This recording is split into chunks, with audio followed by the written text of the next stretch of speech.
Forsyth County 911. Hi, yes. I need an ambulance and a police to my home. What's the address? What is your name? My name is John Myers, Jeanne. Yes. Okay, what's going on? We had people over last night when we were drinking. Most of us went to bed. One of them stayed on the balcony. She was drinking, and we just went outside, and she's laying face down in the backyard. It looks like, I'm guessing maybe she fell off the balcony, but she's stiff. Okay, is she breathing? I don't know if she's face down. Okay, how old is she? At 41. Here, hold on. Hey, this is Jose Barrera. Hey, have y'all checked to see if she's breathing? She's not moving one bit. She's not breathing. Okay. I just try to assess her, touch her. She's completely face down in the yard. She is stiff. On November 2018, a chilly evening, an evening that was supposed to be one of celebration, a simple gathering of friends to unwind and share stories. TAMLA HORSFORD, with her infectious energy and bright smile, was the life of the party. But as the hours slipped away, the atmosphere shifted, and what started as a joyous occasion turned into an unsolved mystery that would haunt everyone and leave the community searching for the truth behind her untimely demise. TAMLA HORSFORD was born October 10, 1978. She was a mother of 5 and a wife. On November 4, 2018, a black woman named TAMLA HORSFORD was discovered unalive in the backyard of her home where she had been attending a slumber party with other football moms who were white in Cumming, Georgia. They were celebrating the homeowner's birthday. On November 3, 2018, TAMLA arrived at the slumber party between 8:30 and 10 p.m. All the attendees drank, watched football, and played cards. The slumber party was for the women, but there were men at the house. How does an innocent sleepover turn into someone mysteriously dying? She had been invited to a sleepover to celebrate one of her friend's 45th birthday. Now, TAMLA was married and she had 5 young boys, and one of those boys happened to have a friend at school. And it was that boy's mom's birthday that they were celebrating that night. Now, in addition to the 8 women at the sleepover, there were also 2 men in attendance. And those 2 men happened to be Jose Barrera, who was dating Jean Myers, and the husband of another woman.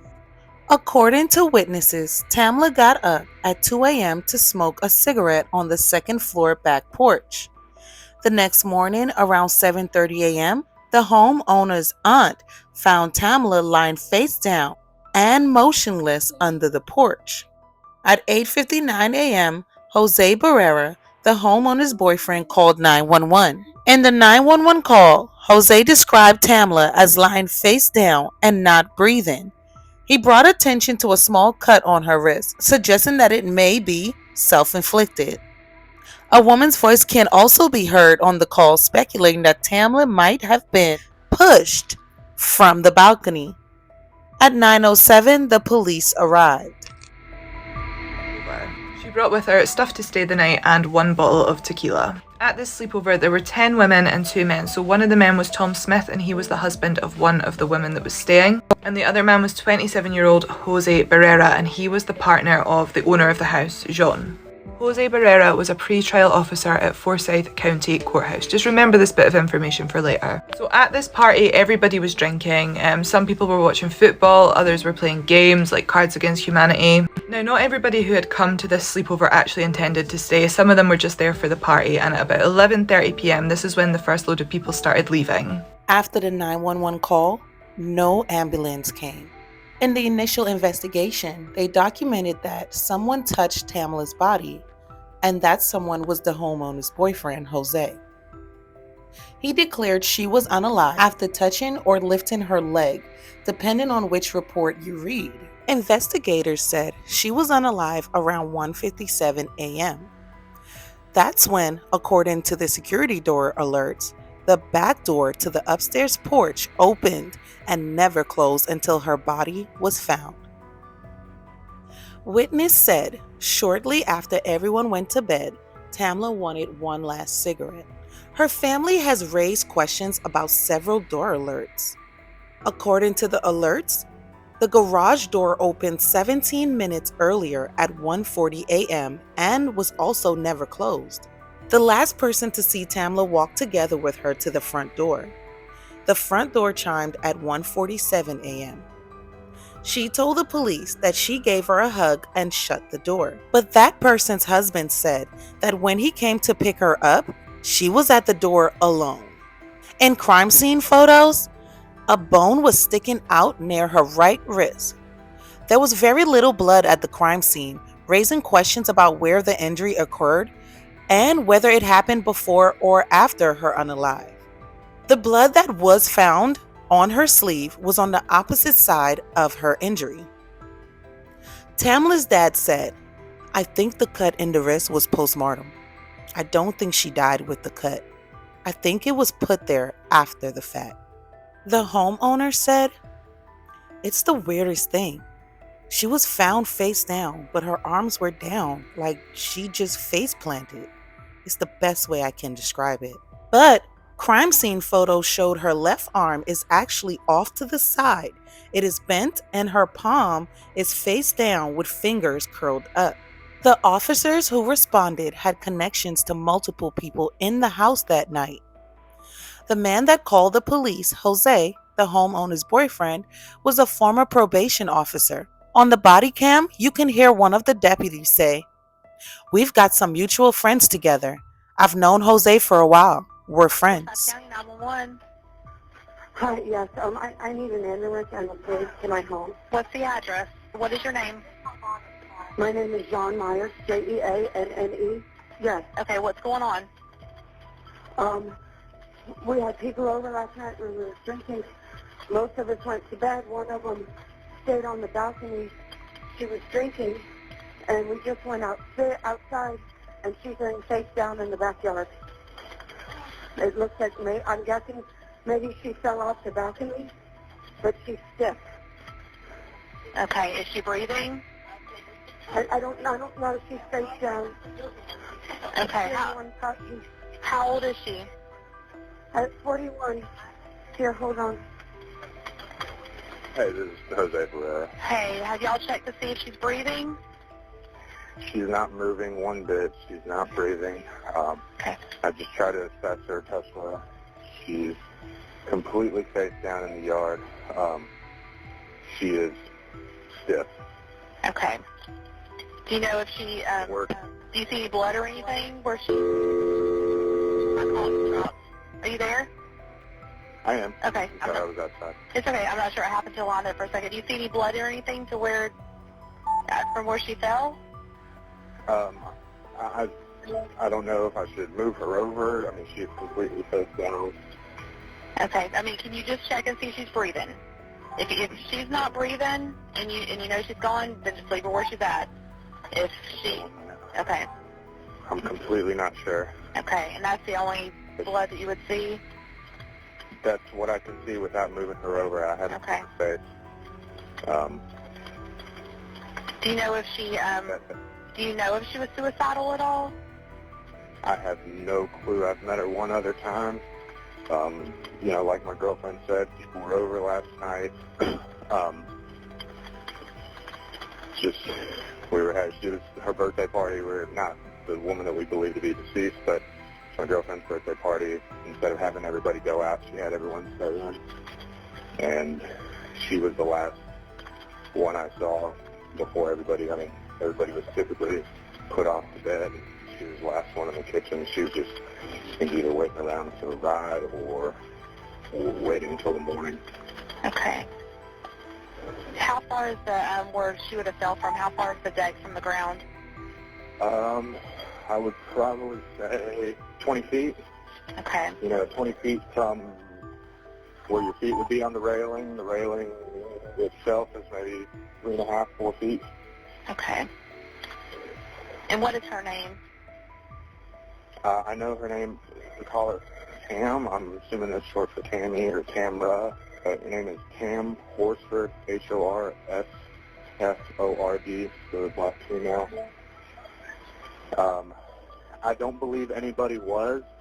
My girlfriend has cameras here on the back deck that we can check. Okay. That I think would have caught the incident if she fell from here. Again, I don't know. It's hard to say if she fell from the deck or if she was already downstairs. She was the only Hold on one smoker second. here, and I'm sorry. There's a lot of information. Do you think she's possibly out there smoking? Yeah, she was the only smoker. I mean, I'm on the back deck right now, and cigarettes, lighter, that type of thing are out here. Okay. I'm just trying to see where on her wrist mine came from. Okay. All right. Are all the people that were there last night, are they still at your house? Okay, there are 4 people that were here last night that are no longer here. Okay. And they just left this morning, or they leave last night? Do you know roughly what time each of them left? Like, who they completely are going to fit in?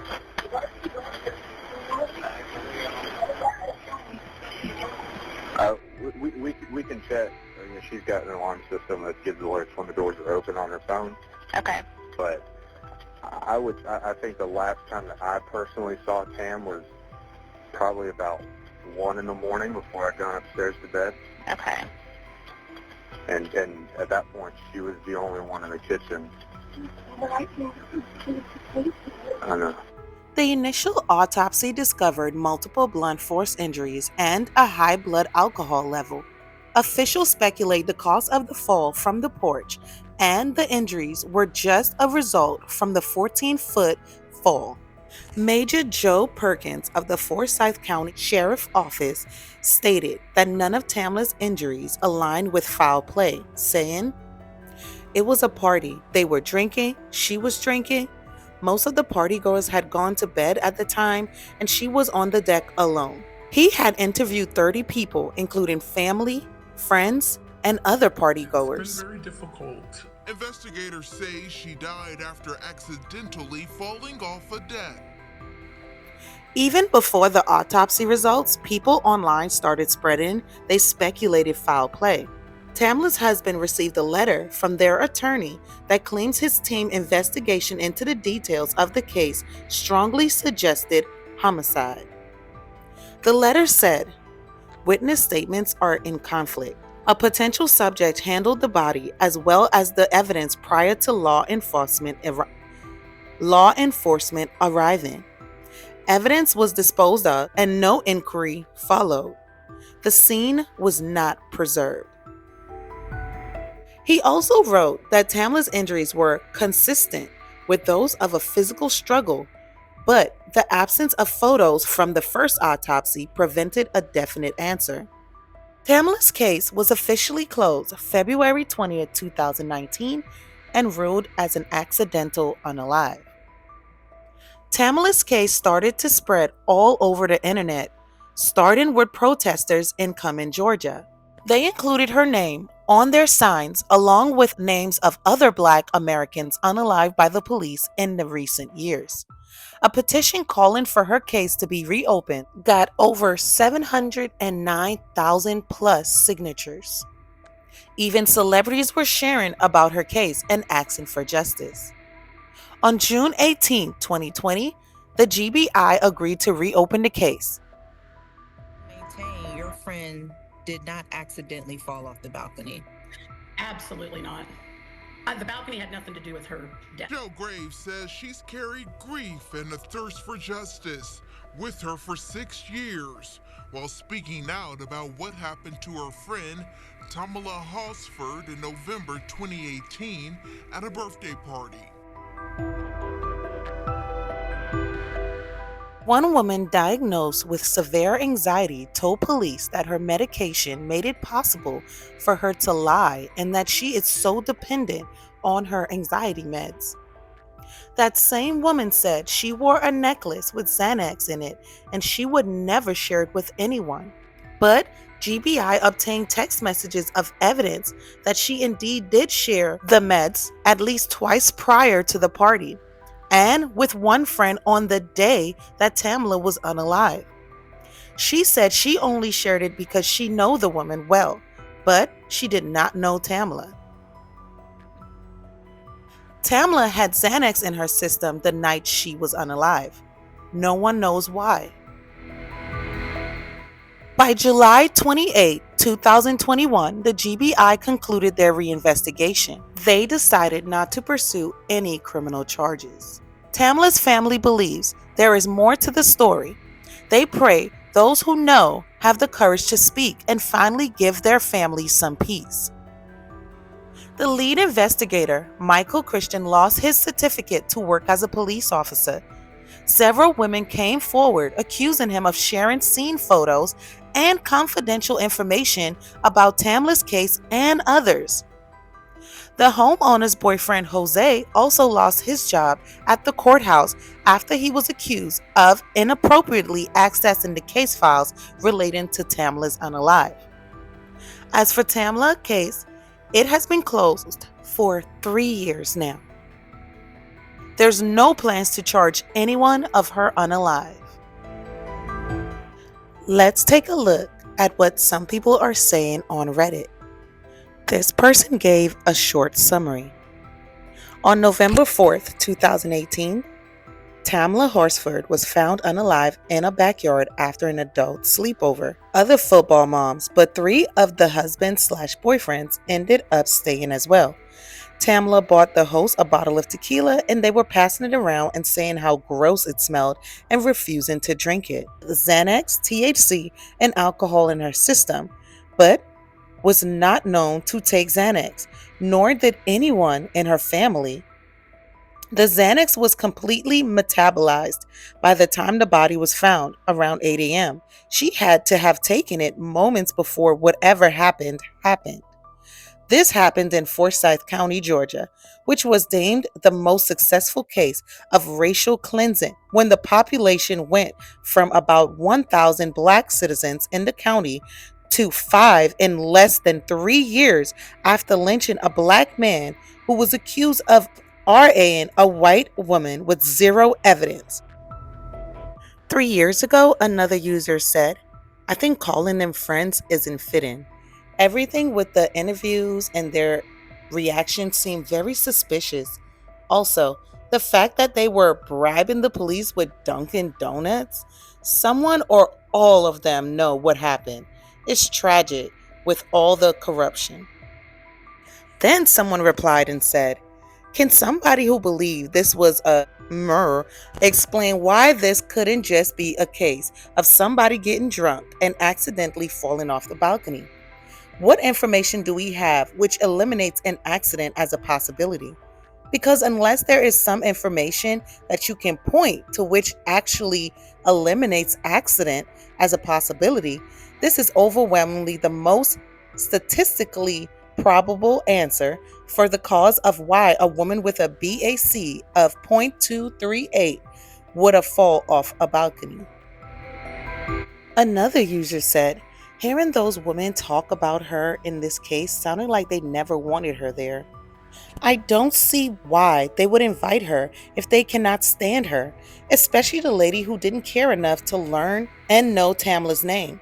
How much longer before the species stop hating each other for skin color? It was brutal that the way anyone that touched the case handled it. Even worse, the way her family was treated about this case. Absolutely disheartening." Another user said 2 years ago, "I have a cousin who lives in Cumming and has for 20 years. When I asked her if she knew anything about this case or anyone related, she had no idea what I was talking about. She had never heard of it. There's only 7,000 people who lives there, so naturally I was stunned. She had never heard about it." I would love to read what you guys have to say about this case. Comment down below. As always, this is Mona Reads.